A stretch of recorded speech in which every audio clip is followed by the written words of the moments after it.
নমস্কার, সুপ্রভাত। নিউজ 18 বাংলায় আপনাদের স্বাগত। আপনাদের সঙ্গে রয়েছে আমি জুনেলা। 6 মাস পর দেশান্তরে সাপ মুক্তি, আর অবশেষে বাংলাদেশ থেকে দেশে ফিরলেন অন্তঃসত্ত্বা সোনালী খাতুন। গতকাল সন্ধে মালদা সীমান্ত দিয়ে ভারতে ঢুকলেন অন্তঃসত্ত্বা সোনালী আর তার ছেলে। বাংলাদেশে এখনও আটকে রয়েছেন সোনালীর স্বামী সহ বাকি 4 জন। 6 মাস পর দেশান্তরে সাপ মুক্তি, অবশেষে বাংলাদেশ থেকে দেশে ফিরলেন অন্তঃসত্ত্বা সোনালী খাতুন। গতকাল সন্ধে মালদা সীমান্ত দিয়ে ভারতে ঢুকলেন অন্তঃসত্ত্বা সোনালী ও তার ছেলে। দীর্ঘ 6 মাস পর বাড়ি ফেরা। কথা বলবো, আমাদের সঙ্গে রয়েছেন আমাদের প্রতিনিধি অক্ষয় ধীবর। সরাসরি চলে যাবো অক্ষয়ের কাছে।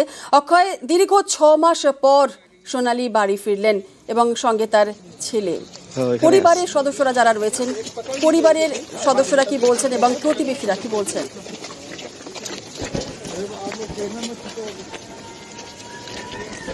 দেখো তোমাকে জায়গা কি, এই সোনালী খাতুন প্রায় 6 মাস পর বাংলাদেশ থেকে গতকাল দেশের মাটিতে পা দিয়েছে এবং এই খবর ছড়িয়ে পড়তে খুশি পরিবারের যারা সদস্য আছে, তার বাবা থেকে শুরু করে বাকি যারা আছে এবং পাড়া প্রতিবেশী যারা আছে।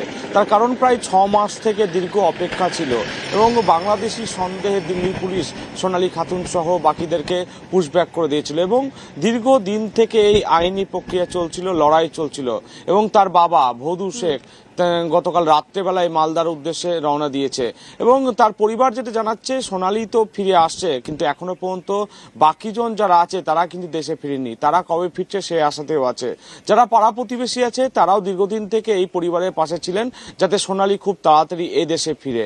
এবং সোনালী জানতে চাইবো যে গতকাল যখন মালদা সীমান্ত দিয়ে সোনালীকে আনা হলো, অন্তঃসত্ত্বা সোনালীকে যখন নিয়ে আসা হলো, তখন কারা কারা উপস্থিত ছিলেন এবং হাই কমিশন থেকেই বা কারা কারা ছিল?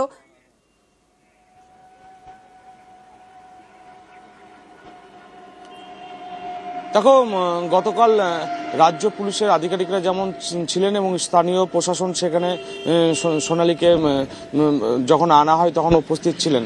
পাশাপাশি গতকাল রাত্রেবেলা সোনালীর বাবা ভদু শেখ এবং প্রতিবেশী একজন তারা রওনা দিয়েছিলেন মালদাতে সোনালীর সাথে দেখা করার জন্য এবং আজকে তার শারীরিক পরীক্ষা করা হবে এবং তারপর তাকে বাড়ি পৌঁছানো হতে পারে আজকে সকালে, তেমনটাই আমরা জানতে পারছি পরিবার সূত্রে। একেবারে। আর 6 মাস পর দেশের মাটিতে পা রাখার পর সোনালী কি বললেন শোনাবো।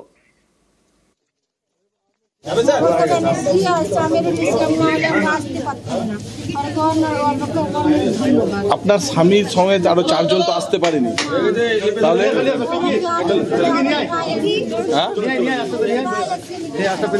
তাহলে কি বলা হয়েছে? আর দেশের মাটিতে পা রাখার পরই সোনালী স্বাস্থ্য পরীক্ষা করা হয়। রাতেই মালদা মেডিকেলে নিয়ে যাওয়া হয় অন্তঃসত্ত্বা সোনালীকে। একাধিক স্বাস্থ্য পরীক্ষা হয়েছে সোনালীর। কেমন আছেন সোনালী জানবো। আমাদের সঙ্গে রয়েছেন আমাদের প্রতিনিধি লিপেশ রয়েছে। সরাসরি চলে যাবো লিপেশের কাছে। লিপেশ, মেডিকেলে নিয়ে যাওয়া হয় এবং সেখানে অন্তঃসত্ত্বা সোনালীকে একাধিক স্বাস্থ্য পরীক্ষা করা হয়। যে যে পরীক্ষা করা হয়েছে তার প্যারামিটার কি ঠিকঠাক রয়েছে? চিকিৎসকরা কি বলছেন?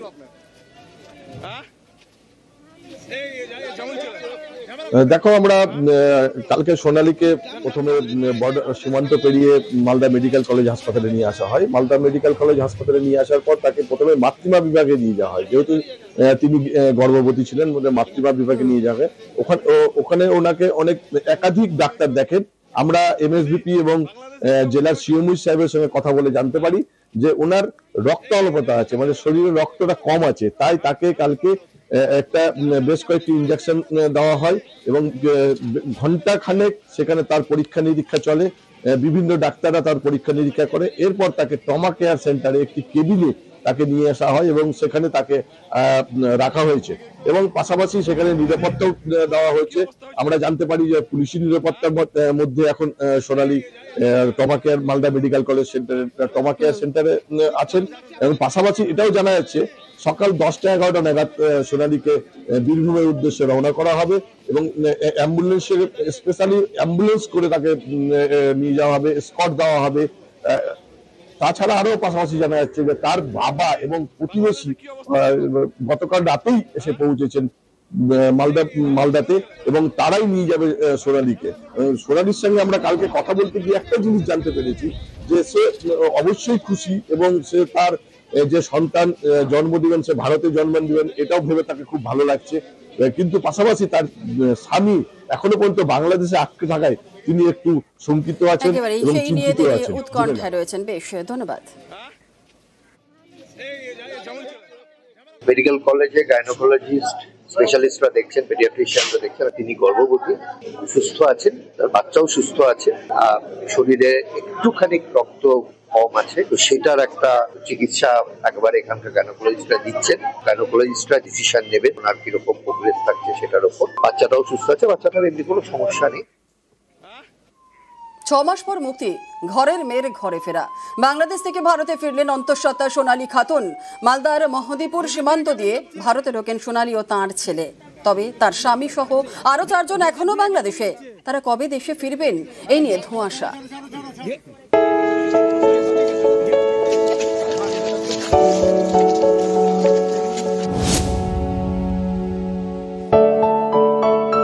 শুক্রবার সন্ধে মালদার মহদীপুর সীমান্ত হয়ে দেশে ফিরলেন অন্তঃসত্ত্বা সোনালী খাতুন, সঙ্গে 8 বছরের ছেলে।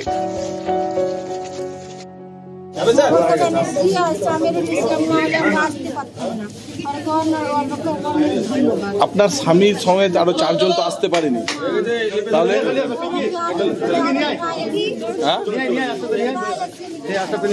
তাহলে কি বলা হয়েছে? প্রায় 6 মাস পরে দেশে ফেরা। বীরভূমের মুরারোয়ে সোনালীর বাড়িতে বড় স্বস্তি।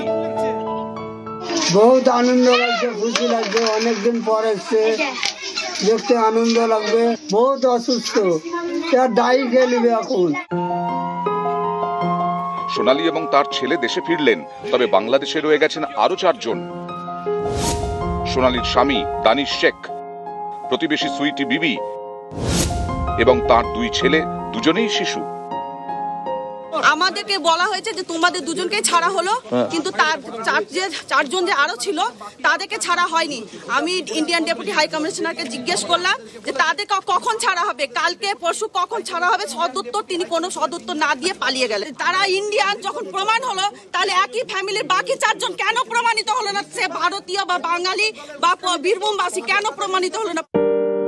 মুরারোয়ের 2 নম্বর ব্লকের পাইকরের বাসিন্দা সোনালী খাতুন দিল্লির রোহিণীতে পরিযায়ী শ্রমিকের কাজ করতেন। সেখানে বাংলাদেশি সন্দেহে দিল্লি পুলিশ অন্তঃসত্ত্বা সোনালীকে আটক করে। অভিযোগ, 26শে জুন সোনালী তার ছেলে ও স্বামী সহ 6 জনকে জোর করে পাঠিয়ে দেওয়া হয় বাংলাদেশে। এ নিয়ে জলগড়ায় কলকাতা হাইকোর্টে, সেখান থেকে সুপ্রিম কোর্ট। এদিকে 1 ডিসেম্বর বাংলাদেশের আদালত জামিন দেয় সোনালীদের।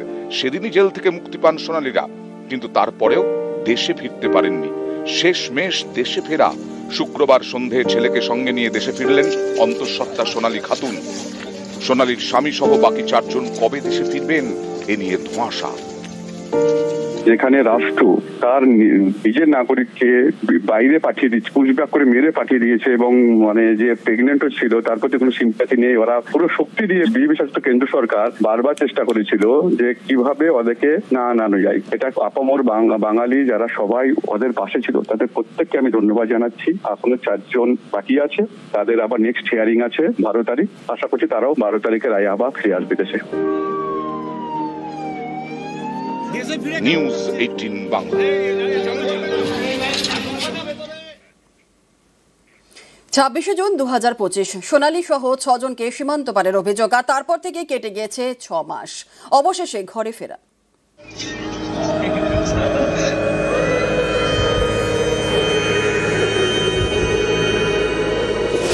23শে জুন 2025 সন্দেহজনক অনুপ্রবেশকারী হিসেবে সোনালী বিবিকে গ্রেপ্তার করে দিল্লি পুলিশ।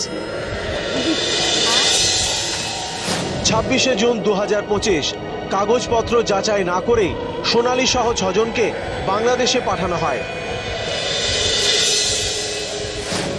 26শে সেপ্টেম্বর 2025 4 সপ্তাহের মধ্যে সবাইকে দেশে ফেরানোর নির্দেশ কলকাতা হাইকোর্টের। 26শে অক্টোবর 2025 কলকাতা হাইকোর্টের রায়ের বিরুদ্ধে সুপ্রিম কোর্টে যায় কেন্দ্র। 25শে নভেম্বর 2025 সোনালী বিবিকে ভারতে ফেরানো নিয়ে সুপ্রিম কোর্টে প্রশ্নের মুখে কেন্দ্র।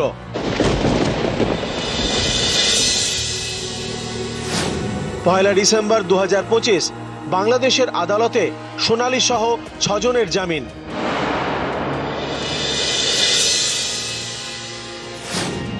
তেসরা ডিসেম্বর 2025 সোনালী বিবি ও তার নাবালক শিশুপুত্রকে দেশে ফেরানোর নির্দেশ সুপ্রিম কোর্টের।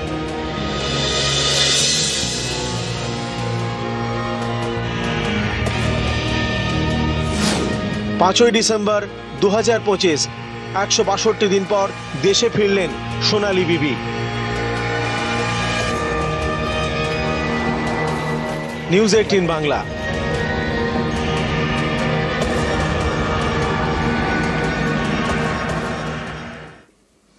বাংলাদেশে দকমায় কয়েকশো সীমান্ত পার, এখনো পদ্মাপারে আটকে রয়েছে কমপক্ষে 800। বিস্ফোরক দাবি তৃণমূল সাংসদ সামিরুল ইসলামের প্রতিনিধির। সোনালীদের ফেরাতে গত 44 দিন বাংলাদেশে মফিজুল শেখ। সাংসদ সামিরুল ইসলামের হয়ে বাংলাদেশে আইনি লড়াইয়ে মফিজুলের। সোনালী ও তাঁর ছেলে ফিরতেই বিস্ফোরক সাংসদের প্রতিনিধি।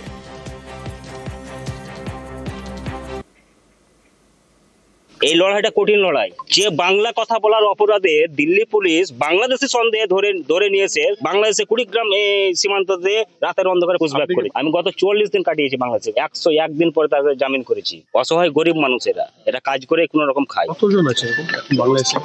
অনেক প্রায় 800। 7 মাস পিছনে যান, তারা 7 মাস থেকে এখন পর্যন্ত। বিজেপি ভুলে যাচ্ছে কি এটা এই ভারতবর্ষের মধ্যে একজন বাংলা একটা রাজ্য আছে, সেটা হচ্ছে ভারতবর্ষের একটা অঙ্গরাজ্য। গত 7 মাসে 800 বাংলার বাসিন্দাকে সীমান্ত পার। বিস্ফোরক অভিযোগ সাংসদের প্রতিনিধি মফিজুল শেখের। গ্রেপ্তারের পর দিল্লি থেকে বিমানে অসমে সোনালী সহ 6। রাতে বাংলাদেশের কুড়িগ্রাম সীমান্ত দিয়ে ওপারে সোনালীরা। বাংলাদেশে অনুপ্রবেশকারী হিসেবেই সোনালীদের গ্রেফতার। এখনো কয়েকশো বাংলার বাসিন্দা বাংলাদেশে আটকে থাকার দাবি। বিস্ফোরক দাবি তৃণমূল সাংসদ সামিরুল ইসলামের প্রতিনিধি।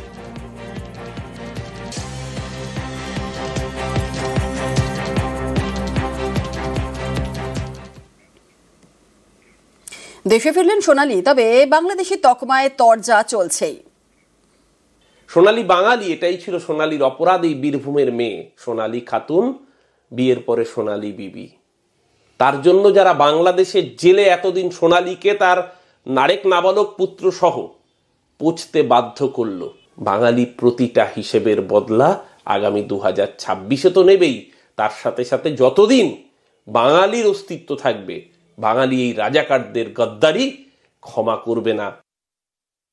হাজার হাজার সোনালী খাতুন চলে যান গুড়গাঁওয়ে, চলে যান নয়ডায়, রিনা মিনা ডিগা, সোনামনারা সব হাবিস, কেউ নেই। শুধু এসআইআর ওখানে চলছে, ওরা এখান থেকে চলে যাচ্ছে কেন?